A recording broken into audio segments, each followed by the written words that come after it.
नमस्कार, स्वागत है आपका हमारे खास कार्यक्रम धर्म चर्चा में। और इस वक्त आपको बताते चले कि जो हमारा ये कार्यक्रम है इसमें हम धर्म चर्चा के बारे में बात करते हैं, आपको आध्यात्म से जोड़ते हैं और आध्यात्मिक बातें करते हैं। और हमारे इस खास कार्यक्रम में हमारे साथ खास मेहमान इस वक्त मौजूद हैं। आइए चलिए आपकी मुलाकात कराते हैं श्री नवल किशोर दास जी महाराज जी से। महाराज जी, बहुत बहुत स्वागत है जय श्री राम। महाराज जी, 2025 महाकुंभ की शुरुआत हो रही है। ऐसे में सवाल तो बहुत है, लेकिन सबसे पहले हम जानेंगे कि ये महाकुंभ आखिर क्या है। गजाननं भूतगणाधसेवितं कपित्थजम्बूफलचारुभक्षणम् उमासुतं शोकविनाशकारिकं नमामि विघ्नेश्वरपादुपङ्कजम्। माघ मकर गति रवि जब होई, तीर्थ पथ्य आव सब कोई। वैदिक सनातन संस्कृति का सबसे बड़ा महोत्सव, सबसे बड़ा पर्व कुंभ महापर्व। हमारे यहाँ 4 स्थानों पर कुंभ का आयोजन होता है जी। प्रयाग, हरिद्वार, उज्जैन और नासिक। इस बार 2025 अंग्रेजी का महीना जनवरी और वैदिक सनातन हिंदू के अनुसार माघ महीना। ऐसा लिखा है जी। माघ महीने में जब सूर्य और चंद्र मकर राशि में प्रवेश करते हैं, गुरु वृष राशि में प्रवेश करते हैं, 12 वर्ष के बाद इस प्रकार का संयोग बनता है। और जब इस प्रकार का संयोग बनता है तब तीर्थराज प्रयाग में, जहाँ गंगा यमुना सरस्वती तीनों का संगम है, ऐसे तीर्थराज प्रयाग में महाकुंभ का आयोजन होता है। जिस समय समुद्र मंथन हुआ, समुद्र मंथन में जो अमृत का प्रकटीकरण हुआ, धर्मंत्री जी उस कलश को लेकर के प्रकट हुए, तो देवताओं में और असुरों में दानवों ने उस अमृत को पीना चाहा। धर्मंत्री उसके कलश को लेकर के दौड़े, 4 जगह कुछ छीना झपटी हुई, वहां कुछ अमृत के कण गिरे, ऐसा माना जाता है। ऐसा है ही, जिस नक्षत्र में वो अमृत कण वहाँ पर गिरे, उसी नक्षत्र में वहाँ पर कुंभ होता है। तो इस बार महाकुंभ का आयोजन तीर्थराज प्रयाग में हो रहा है और ये वैदिक सनातन संस्कृति का सबसे बड़ा महोत्सव है। देश नहीं विदेशों के लोग लालायित रहते हैं कि एक बार हमको कुंभ में जाने का अवसर मिल जाए। अनेक अनेक सिद्ध जन, महापुरुष जन भेष को अप्रकट करके जो तपस्या करते, साधना करते, वो भी प्रकट होकर के कुंभ में आते हैं। तो ऐसे सिद्ध जनों का, महात्माओं का, साधकों का दर्शन का लाभ मिलता है। ऐसा ही महाकुंभ है। महाकुंभ में जो स्नान की परंपरा है वो कब से चली आ रही है? देखिए, स्नान की परंपरा अनाद है। ये कोई ऐसा नहीं है कि जब कभी समुद्र का सतयुग में मंथन हुआ था, स्वाभाविक है, उसके बाद तब से ही स्नान हो रहा था। बाद में शंकराचार्य भगवान ने अखाड़ों की स्थापना की और अखाड़ों के माध्यम से फिर स्नान होने लगा। हमारे यहाँ अभी 13 अखाड़े हैं। मैं अखाड़ा परिषद का प्रवक्ता भी हूँ और निर्माणी यानी अखाड़े में महामंडलेश्वर हूँ। तो 13 अखाड़े हमारे यहाँ हैं। 7 अखाड़े 10 नाम परंपरा के हैं और 3 अखाड़े हमारे श्री वैष्णव परंपरा के हैं, 2 अखाड़े उदासीन परंपरा के हैं, 1 अखाड़ा हमारे निर्मल परंपरा का। ऐसे 13 अखाड़े हैं। 13 अखाड़ों के जो संत हैं, करोड़ों की संख्या में संत हैं, वो सब संत यत्र तत्र सदैव साधना में रत रहते हैं। पर कुंभ के अवसर पर सब एकत्रित होकर के अपने अपने अखाड़े की मर्यादा के अनुसार सब स्नान करते हैं। तो ये सब अनाद है। जैसे सनातन अनाद है, ऐसे ये कुंभ परंपरा भी अनाद है। सतयुग में मंथन हुआ था, मुझे लगता है उसके बाद ही ये स्नान की परंपरा देवताओं के यार शाही स्नान की जगह हमने देव स्नान कराया है, क्योंकि हम देवताओं को पहले स्नान करते हैं, बाद में हम स्नान करते हैं। तो ये देव स्नान की परंपरा प्राचीन है। एक महत्वपूर्ण सवाल महाराज जी, मकर संक्रांति से ही क्यों इसकी शुरुआत होती है? हाँ, मैंने अभी निवेदन किया ना कि माघ मकरगत रवि जब होई, जैसे ही माघ का महीना लगता है, संक्रांति होती है, उस संक्रांति से भगवान भुवन भास्कर सूर्य मकर राशि में प्रवेश करते हैं। और भगवान सूर्य प्राण तत्व हैं। सूर्य नहीं होंगे तो प्रकृति नहीं रहेगी, प्राण भी नहीं रहेंगे। तो इसलिए भगवान सूर्य मकर राशि में जब प्रवेश करते हैं और माघ का महीना होता है, उसी नक्षत्र में उसी महीने में अमृत कण गिरे थे, इसलिए देवताओं का स्नान मान्य है और उस समय वहाँ का जो जल है अमृत तुल्य हो जाता है। अनेक अनेक आप यज्ञ करें, अनुष्ठान करें, हजारों आपने यज्ञ किया है, हजारों बार आपने गंगा स्नान किया है, कई युग तक आपने तपस्या की है, उस सबका जितना पुण्य होता है एक बार कुंभ के अवसर पर स्नान करने का वो सब पुण्य फल प्राप्त हो जाता है। इसलिए सब में आतुरता रहती है, सब में प्रलोभन रहता है कि एक बार कुंभ के अवसर पर हमें गंगा जी में, यमुना जी में, सरस्वती जी में स्नान करने का सौभाग्य प्राप्त हो जाए। इस बार 2025 का जो कुंभ है उसकी शुरुआत प्रयागराज से होने वाली है, तो ऐसे में एक सनातनी हिंदुओं के लिए कितना महत्वपूर्ण है? नहीं, वो प्रयाग में ही है तो स्वाभाविक है 25 में, इसके बाद नासिक में होगा, उज्जैन में होगा। मैंने आपको निवेदन किया ना जी कि हजारों वाजपेयी यज्ञ करो, सतयुग, त्रेता, कलयुग, चारों युग में जन्म लेकर कोई तपस्या करे, हजारों साल तपस्या अनुष्ठान करे, एक बार गंगा में वह कुंभ के समय स्नान कर ले तो उतना पुण्य प्राप्त हो जाता है। सतयुग, त्रेता, 4 युग हमारे यहाँ जो हैं, और चारों युगों में तपस्या करें, भजन करें, जितना फल प्राप्त होता है एक बार माघ के महीने में वहाँ कल्पवास कर लें। हजारों लोग आप देखेंगे अपने घर की साधन व्यवस्था छोड़ करके पतित पावनी भागीरथी माँ गंगा के पावन तट पर, सूर्य तनया जमुना और सरस्वती के पावन तट पर लोग एक बार आहार करते हैं, जप करते हैं, भजन करते हैं, पूजन करते हैं, संतों का दर्शन करते हैं। उसे कहते हैं कल्पवास। यानी 1 महीना माघ का रह लिए कुंभ के अवसर पर, तो 4 जो युग हैं, मानो चारों युगों की तपस्या का फल आपको प्राप्त हो जाता है। ऐसा सुअवसर है और ऐसा सुयोग, इतना आनंदमय, इतनी प्रसन्नता और इतना पुण्य प्रदान करने वाला पुण्यप्रद जो अवसर है, हर व्यक्ति के मन में रहेगा कि एक बार हमको भी अवगाहन करने का अवसर मिल जाए, एक बार हमको भी संतों के चरणों की रज हमें अपने मस्तक पर धारण करने को मिल जाए।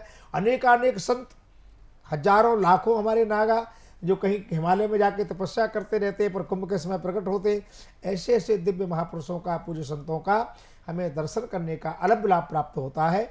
जीवन कृत हो जाता है, पूर्णता को प्राप्त हो जाता है। महाराज जी, महाकुंभ में ये परंपरा वर्षों से चली आ रही है, स्नान का, सभी स्नान करते हैं। सवाल ये कि क्या हर एक हिंदू को स्नान करना अनिवार्य है? नहीं, देखो, अनिवार्य नहीं है पर करना चाहिए। अनिवार्य क्या है? जो सनातन में विश्वास रखता है, जो अपनी परंपराओं में विश्वास रखता है, तो उसके मन का, जीवन का लक्ष्य होना चाहिए कि एक बार मैं कुंभ में स्नान करने जाऊं। इसमें अनिवार्यता की बात नहीं है, ये समर्पण का बात है, सहजता की बात है। भाई हम जिस संस्कृति में है, जिस परंपरा में है, और वैदिक सनातन संस्कृति अनाद है, वो किसी व्यक्ति, बाकी जो मत पंथ है वो व्यक्ति के द्वारा बनाए गए, किसी महापुरुष ने उनका निर्माण किया। सनातन को किसी व्यक्ति ने नहीं बनाया, भगवान श्री राम और कृष्ण ही थे तब भी सनातन था। तो ये तो अनाद है ना। ऐसी अनाद परंपरा में हमें जन्म लेने का सौभाग्य मिला, भारत जैसी पावन भूमि में जन्म लेने का सौभाग्य मिला, या पृथ्वी पे कहीं भी हमें वैदिक सनातन संस्कृति की परंपरा में जन्म लेने का सौभाग्य मिला, या अन्य किसी परंपरा में भी आपको जन्म लेने का सौभाग्य मिला, पर मनुष्य तो हो। तो मनुष्य होने के नाते मुझे लगता है एक बार जीवन में बहुत आवश्यक है कि आप कुंभ का स्नान कर लें। आप कुंभ का स्नान करेंगे, आपके सब प्रकार के कई जन्मों के पाप नष्ट हो जाएंगे, संताप दूर हो जाएंगे, आपके जीवन की दरिद्रता समाप्त हो जाएगी, आपके जीवन की दैन्यता समाप्त हो जाएगी, आप देवत्व को प्राप्त हो जाएंगे, आपके जीवन की दानवता समाप्त होगी, आपके जीवन की खटास समाप्त हो जाएगी, आपका जीवन मिठास से भर जाएगा, भक्ति से भर जाएगा। बहुत लोगों के जहन में महाराज जी ये सवाल आता है कि आखिरकार 12 साल का इंतजार क्यों करना पड़ता है महाकुंभ के लिए? अब बहन, वो तो जो नक्षत्र है, जो तिथि है, वो ज्योतिष के अनुसार है, और 12 वर्ष के बाद, वैसे तो मैंने कहा ना, तिचौक 12, हर तीसरी साल कुंभ पड़ जाता है। 12 साल, ये प्रयाग में 12 वर्ष पूर्व पूर्ण कुंभ पड़ा था, 6 साल में अर्ध कुंभ होता है प्रयाग में। हाँ, बाकी जगह जैसे नासिक है, उज्जैन है, वहाँ पूर्ण कुंभ का ही होता है, अर्ध कुंभ नहीं होता। तो वैसे तो हर तीसरे चौथे साल कुंभ पड़ता है। तो प्रत्येक कुंभ में 4 कुंभ जिसने स्नान कर लिए उसके लिए कहता है अर्थ धर्म काम मोक्ष, चारों पदार्थ उसने प्राप्त कर लिए। चारों कुंभ में आपने स्नान कर लिया, आपका मनुष्य जीवन सफल हो गया।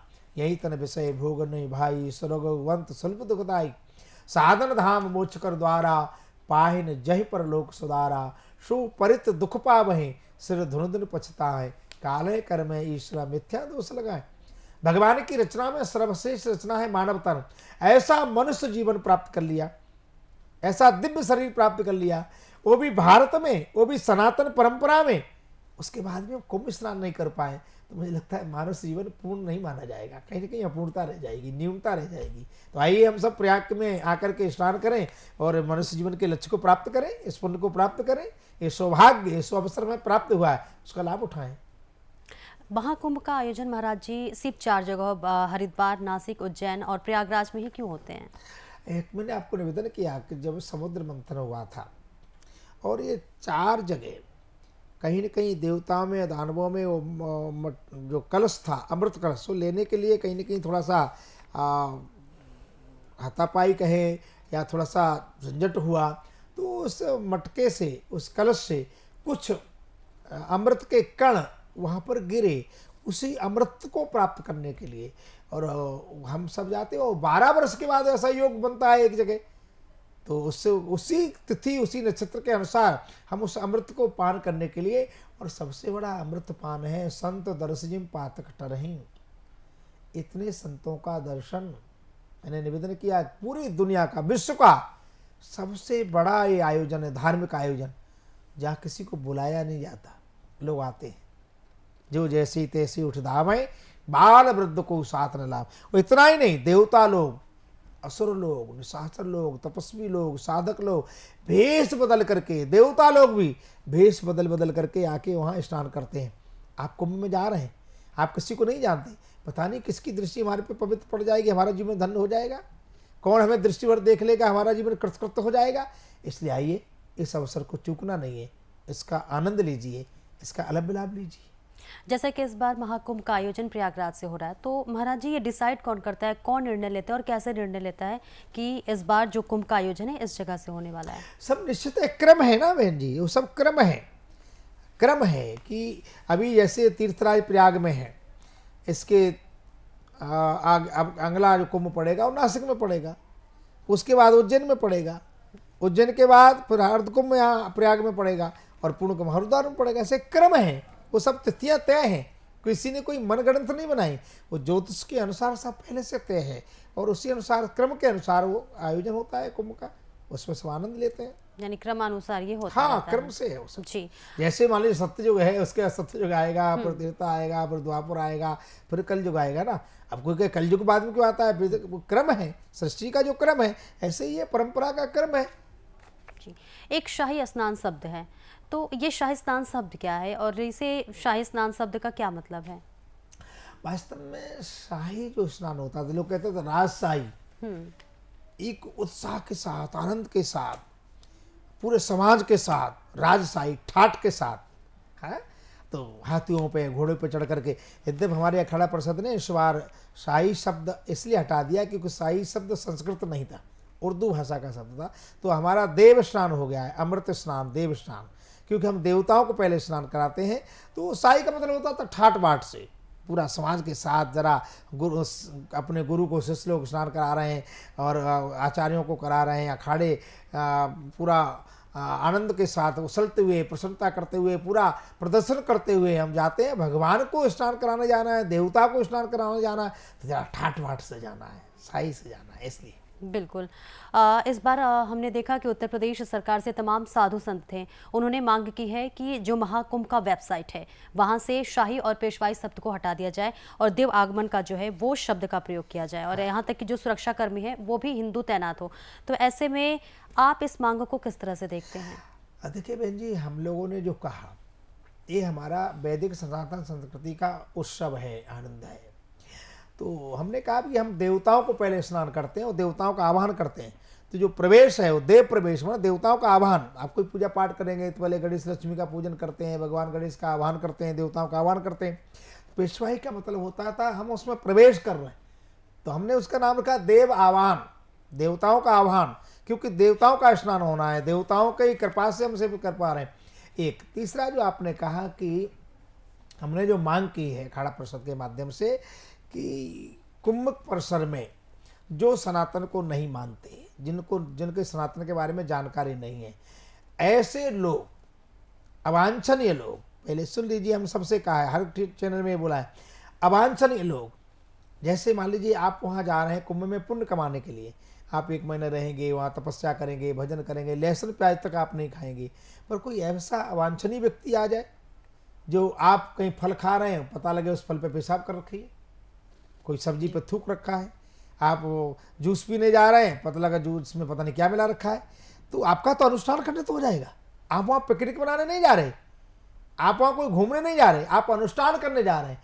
तो ऐसा हमारा अनुष्ठान कहीं अपवित्र न हो जाए, खंडित न हो जाए, इसमें कोई विघ्न न आ जाए, इसलिए, क्योंकि इस प्रकार के वीडियो देखने को आए, जूस में कोई कुछ मिला रहा है, कोई थूक रहा है, कोई पेशाब कर रहा है, कोई क्या हो गया, अति हो गई साहब, कैसा दानवत कुकृत्य है। तो ऐसे अवांछनीय लोगों के हमने कहा है। बाकी वहाँ टेंटों का काम कर रहे हैं, वर्कर काम कर रहे हैं, बहुत लोग हैं जो सनातन में नहीं है, दूसरे धर्म के लोग हैं, पर कर रहे हैं, कोई दिक्कत नहीं हमें, पर ऐसे अवांछनीय लोगों का प्रवेश नहीं होगा वहाँ, जो हमारी वैदिक सनातन संस्कृति को कहीं खंडित करना चाहते हैं या हमारे अनुष्ठान को अपवित्र करना चाहते हैं, ऐसे लोगों का प्रवेश न हो, ऐसा हमने प्रशासन से वहाँ पर आग्रह किया है। अखाड़ा परिषद का ये भी मांग है कि जो कुंभ परिसर है वहाँ गैर सनातनी ना जाएं, यहाँ तक कि जो सुरक्षा कर्मी हो वो भी गैर सनातन हो। तो एक संत होने के नाते महाराज जी, आपको क्या लगता है, क्या ये सियासत को ज़्यादा हवा देने वाली बात नहीं हो गई? नहीं, देखिए, अब मैं कहूँ किसी से कि भाई हमको जहाँ हज करने जाते हैं लोग, हमको जाने दिया जाए, कोई जाने देगा क्या? वो कहेंगे आपका क्या लेना देना। तो जब हमारा वहाँ कोई लेना देना नहीं, तो आपका यहाँ क्या लेना देना? जब आपने अपनी परंपरा बदल दी, आपको सनातन से कोई लेना देना नहीं है। तीसरा, पिछले आयोजनों में कई बार ऐसा हुआ है कि कुछ लोग जो इस परंपरा को नहीं मानते, नहीं जानते, कुंठा के कारण यात्रियों को भटका देते हैं, कुछ उनके साथ अभद्र व्यवहार कर देते हैं।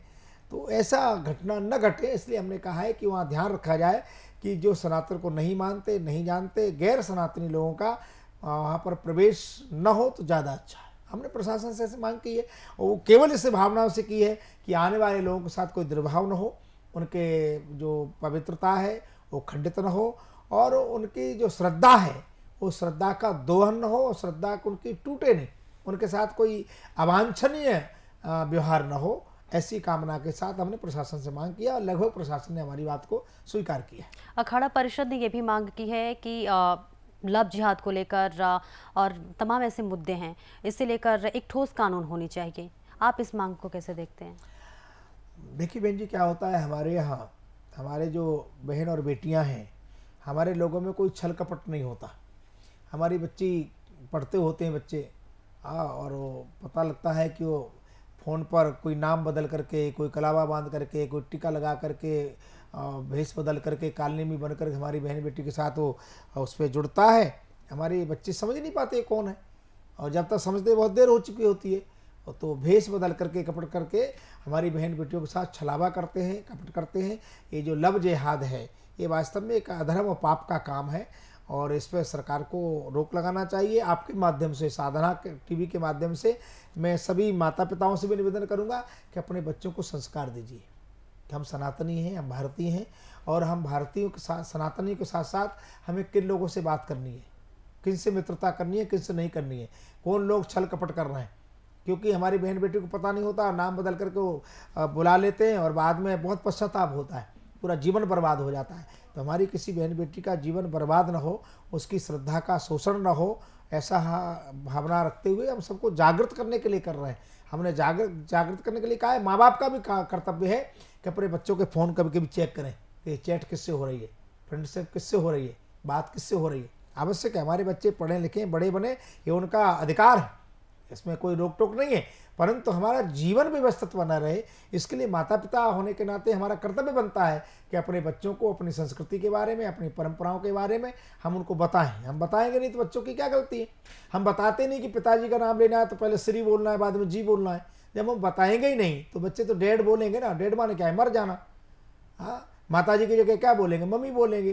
तो मम्मी क्या है, ईसाई धर्म में कोई मरता है उसको बक्से में रखा जाता है, वो बॉडी सूख जाती है, मम्मी बोलते हैं। हमारे शब्द ही नहीं है, हमारे शब्द हैं माता जी, पिताजी, ये शब्द हैं। तो हमारी भाषा कैसी हो, हमारा भाव कैसा हो, हमारे संबंध कैसे हो, हमारा संबोधन कैसा हो, हमारी भेष कैसा हो, हमारा प्रवेश कैसा हो, ये हमें परिवार में सिखाएंगे तभी तो कुछ होगा। पहले विद्यालयों में सिखाया जाता था, गुरुकुलों में सिखाया जाता था, वो परिपाटी बंद हो गई है। तो हमें अपने बच्चों का हमें ध्यान करना पड़ेगा। उसके लिए मैं सभी माँ बाप से प्रार्थना करूँगा, अपने बच्चों के साथ बैठिए, अपने बच्चों को अपने कुल की परंपरा, अपने समाज की परंपरा, अपने धर्म की परंपरा हम नहीं बताएंगे तो बच्चों की क्या गलती है, बच्चे सीखेंगे कहाँ से। इसलिए बच्चों के साथ बैठिए, उन्हें बताइए क्या करना क्या नहीं करना।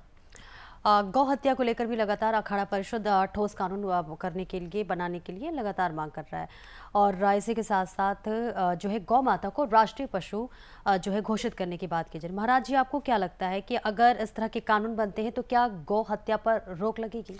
देखिए, हमारे यहाँ कहा गया विप्रधेन सुर संत मिलीन मनुज अवतार, जब धरती कंपित होती है तब गौ माता का रूप धारण करती है। पूरी सृष्टि में बहन जी, कितना भी व्यक्ति बलवान धनवान हो या कोई भी जीव हो, किसी भी शरीर में हो, पूरी सृष्टि में एक किसी जीव का नाम बता दीजिए जिस जीव का मल और मूत्र भी पवित्र होता हो। आप कुछ भी खाइए पर आपके मल को कोई रख नहीं सकता, उसमें दुर्गंध ही आएगी, उसे अपवित्र ही माना जाएगा। एकमात्र पूरी सृष्टि में एकमात्र हमारी गौ माता है जिसका मल और मूत्र भी पवित्र कर देता है, अपवित्रता को पवित्र कर देता है। उसका मूत्र जो होता है उसका शोधन करके पिया जाए तो 56 प्रकार के पेट के रोग ठीक कर देते। यहाँ सुना है डॉक्टरों ने कहा कैंसर तक ठीक कर देता है। उसका दूध, उसका घी तो अमृत सल्ल है। हमारे 33 कोटि जो देवता हैं, करोड़ी नहीं कोटि, 33 प्रकार के जो देवता हैं वो सभी देवता गंगा गौ माता में निवास करते हैं। ऐसी पवित्र गौ माता जो हमें दुग्ध प्रदान करती है, मृत्यु के बाद भी जो वैतरणी में मुक्ति प्रदान करती है, ऐसी गौ माता कचड़े में घूमे, ऐसी गौ माता को अधर्मी लोग, पापी लोग उसका कत्ल कर दें, ये अच्छा नहीं है। जिस गौ माता को मेरे भगवान श्री कृष्ण ने नंगे पैर होकर के 5 साल के कन्हैया ने गौचारण किया, वो भारत जैसे पवित्र देश में, मेरे कृष्ण के देश में, मेरे राम के देश में गौ माता की हत्या हो जाए, ये जघन्य अपराध है, ये बंद होना चाहिए। और हम इसलिए कहते हैं कि गौ माता को राष्ट्र पशु माना जाए कि राष्ट्र पशु हो जाएगी, राष्ट्र माता घोषित करने की मांग की जाए। सरकार तो उसे पशु ही मानेगी, हम कहते हैं माता, तो उसको राष्ट्र माता घोषित कर देंगे तो उसका वध नहीं होगा, कानूनी अपराध हो जाएगा। इसलिए हम मांग करते हैं कि हमारी आस्था का प्रतीक है, वो हमारी आस्था का स्तंभ है गौ माता। हमारा परमात्मा साक्षात गौचारण करता है, गोपाल कहलाता है। ऐसी गौ माता की गौ हत्या बंद हो, ऐसी हम मांग करते हैं, पहले से करते हैं, आगे भी कर रहे हैं और हम प्रयास करते हैं कि आशा भी करते हैं कि सरकार शीघ्र सुन करके इस नियम को बनाएगी, गौवध बंद हो जाएगा। जी, अखाड़ा परिषद ने एक और मांग की है महाराज जी, जो ढोंगी साधु है, कई ढोंगी साधु ऐसे होते हैं जो साधु नहीं होते और साधु का वेश धारण कर महाकुंभ में प्रवेश करते हैं। ऐसे लोगों पर लगातार जो अखाड़ा परिषद है वो रोक लगाने के लिए, प्रतिबंध लगाने के लिए मांग कर रहे हैं। आप इस मांगों को कितना जायज मानते हैं? हमने कई बार सरकारों को पत्र लिखे, सरकारों से मांग की है। साधु भिक्षा करता है, भीख नहीं मांगता। आज गली मोहल्ले में आप देखेंगे लोग लाल पीले कपड़े पहन करके, तिलक लगा करके गली मोहल्ले में घूम रहे हैं। कोई कहता है हम सोने का डबल कर देंगे। अरे सोने का डबल करता तो गली में क्यों घूमना पड़ता, उसके यहाँ लाइन लगी होती, और होता ही नहीं ऐसा। तो लोगों की श्रद्धा का दोहन होता है। साधु श्रद्धा में वृद्धि करता है, दोहन नहीं करता। तो ऐसे जो अवांछनीय लोग हैं, साधु नहीं है, वो केवल साधु का भेष रखते हैं। जैसे रावण ने सीता, साधु नहीं था, साधु का भेष रख के सीता का हरण कर लिया, ऐसे ही लोग श्रद्धा का हरण कर रहे हैं, दोहन कर रहे हैं, गली गली मोहल्ले में घूम रहे हैं। हम तो सरकार से मांग करते हैं कि हम अखाड़ा परिषद के लोग भारत सरकार को या राज्य की सरकार को कहेंगे, हम बताएंगे कि नकली है, कि हम उसको पूछेंगे अखाड़ा क्या है, द्वारा क्या है, परंपरा क्या है, तुम्हारी मड़ी कौन सी है, परंपरा कौन सी है, गुरु कौन है, ये हम पूछेंगे। वो बता ही नहीं पाएगा। जो गुरु का लाल होगा वही बता पाएगा, पाखंडी और बनावटी लोग नहीं बता पाएंगे। आज हम देखते हैं कई वीडियो आ रहे हैं, हरिद्वार में नशा करके, शराब पी करके साधु के वेश में घूम रहे हैं। और कई लोगों के आधार कार्ड दे गए तो हमारे धर्म के भी नहीं, कई मुस्लिम लोग पकड़े गए, दूसरे धर्म के लोग पकड़े गए, और हमारे धर्म का भी कोई हो, हिंदू भी हो, पर साधु के नाम पर वो ढोंग करे, लोगों की श्रद्धा का दोहन करे, साधु परंपरा को कलंकित करे, हमें बर्दाश्त नहीं है। ऐसे कोई भी कपट मुनि है, ऐसे लोगों की पहचान हम करेंगे, सरकार उसको दंडित करे और गिरफ्तार करे। क्योंकि हम कुछ करेंगे तो लोग कहेंगे आप कानून हाथ में ले रहे हो, ये भी तो लोग कहेंगे। पर हम बताएंगे, प्रशासन हमारा साथ दे और ऐसे अधर्मी लोगों को, ऐसे कपट मुनियों को जेल में पहुंचाए और उनका असली चेहरा, नकाब हटे, सभी समाज के सामने आए कि असली कौन है, नकली कौन है। इसलिए हम मांग करते हैं। जी।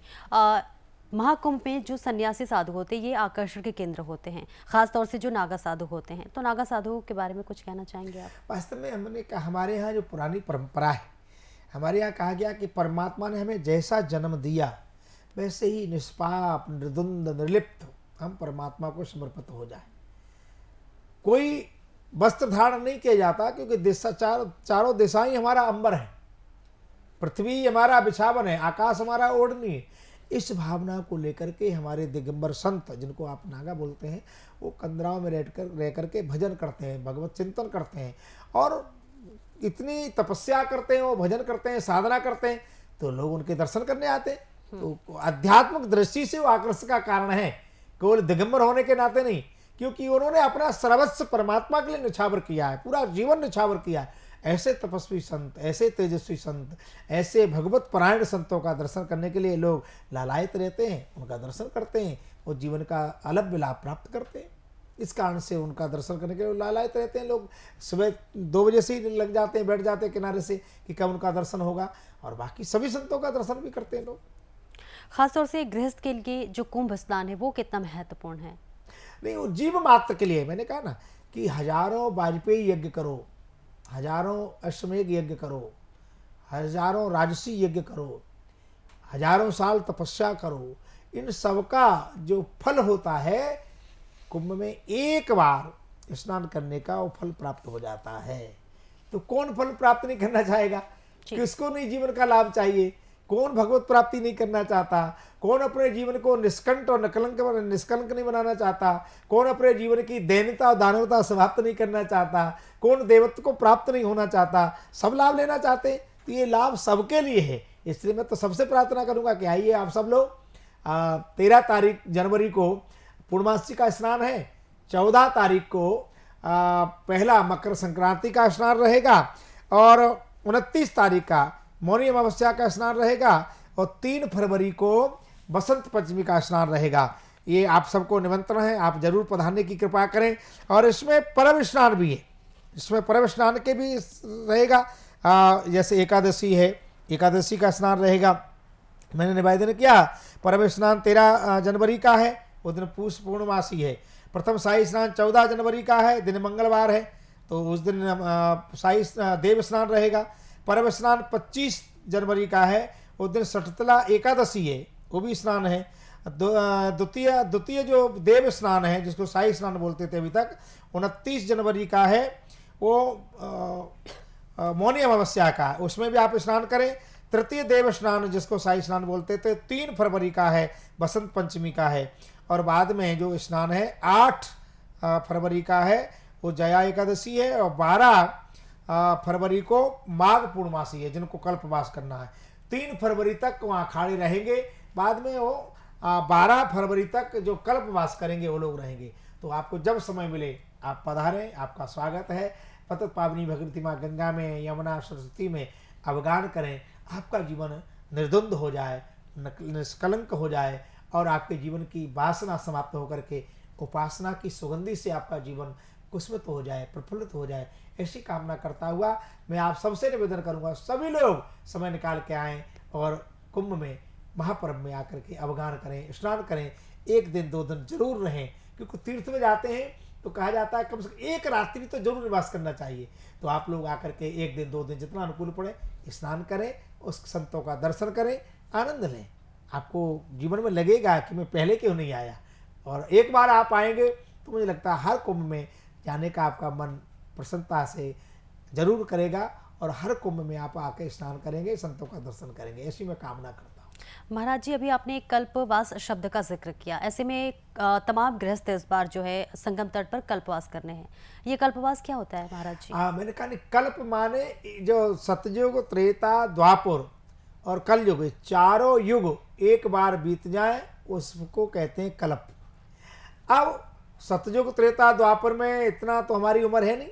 सतयुग त्रेता में लाखों साल जीते थे, फिर 10,000 हो गया, फिर 1,000 हो गया, अब कलयुग में तो 100 वर्ष में मुश्किल हो रहा है।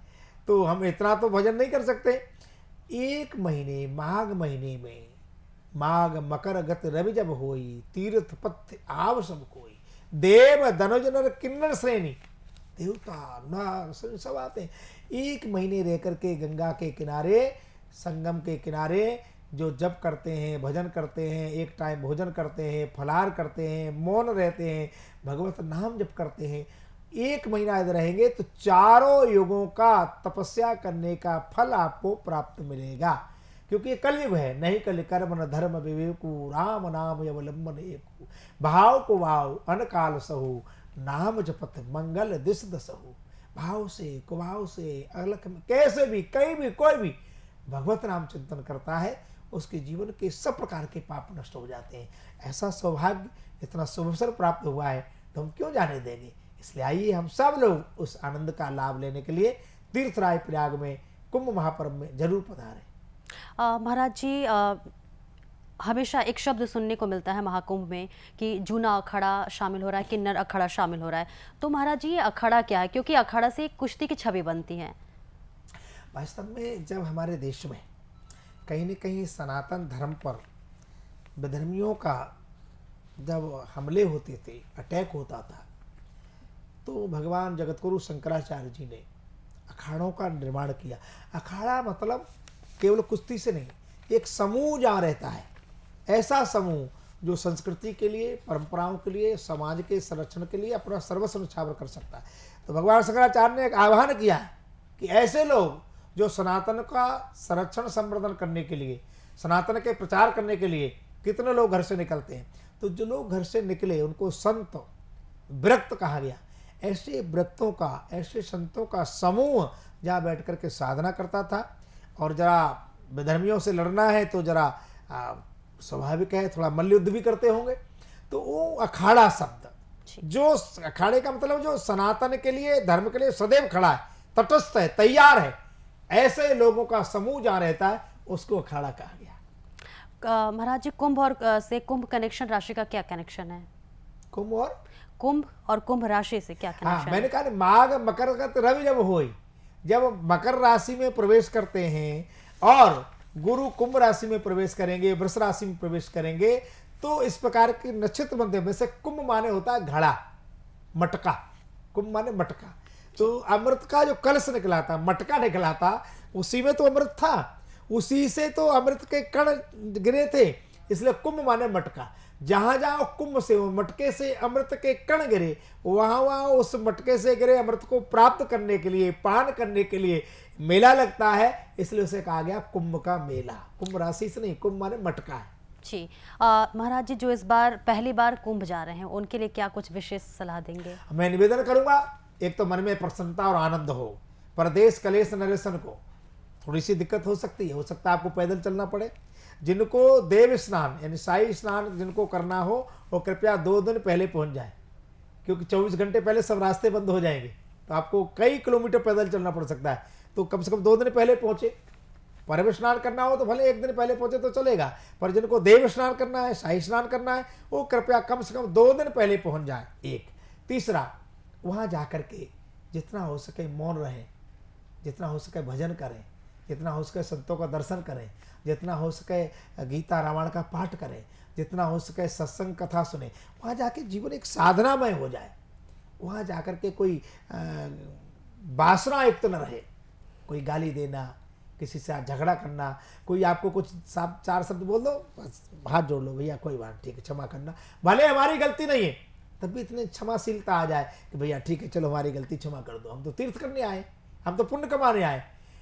चोरी नहीं करना, असत्य भाषण नहीं करना, हमारा कोई ले जाए उस न ले जाए उसका भी ध्यान रखना, दूसरे का हमें देखना नहीं, दूसरे का चोरी नहीं करना, झूठ नहीं बोलना, जितना हो सके कम सोना, सोना जरूर, स्वास्थ्य खराब ना हो जाए, सोना पर कम सोना, और जितना हो सके चिंतन करना, भजन करना, मनन करना, कम साधन, साधना ज्यादा साधन कम।